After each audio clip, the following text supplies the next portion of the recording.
আমার যে উম্মত রমজান মাস পাওয়ার রোজা রাখলো না, রমজান মাস পাওয়ার পরে রমজানের রোজা রাখলো না, তার জন্য আল্লাহ পাক লানত দিয়েছেন।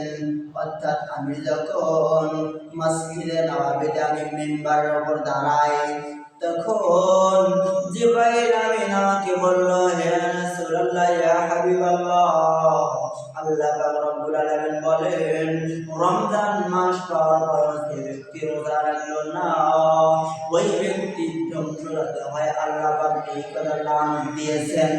তখন বিশ্বনবী বলেন, আমি তখন লানত দেওয়ার কারণে আমি নিজে নবীজি, আমি নিজে আমিন বলেছি। আর এই রমজান পরে রোজা রাখে না, তাদের ধ্বংস, তারা জাহান্নামে যেতে হবে। আর যারা এই রমজান পাওয়ার পরে রোজা রাখলো, রমজান মাসের রোজা রাখলো, তাদের জন্য আল্লাহ পাক রাইয়ান নামক দরজা দিয়ে তাদেরকে প্রবেশ করাবে।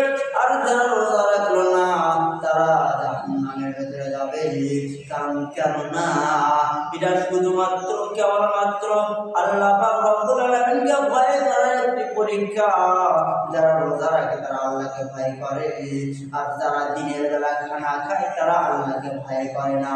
আমাদের দেশ বিদেশ নয়, আমাদের আশেপাশে, আমাদের এলাকার ভেতরে অনেকেই দোকানপাট আছে, তাদের দোকানে পর্দা তারা খানা খাইতেছে।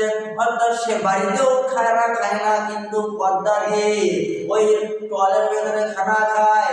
যখন তারা খানা খায়, তারা খানা খায় না, তারা শুধুমাত্র কেবলমাত্র তারা সাপ বিচ্ছু আর পোকা মাকড় খায় থাকে। এই জন্য আমরা আজকাল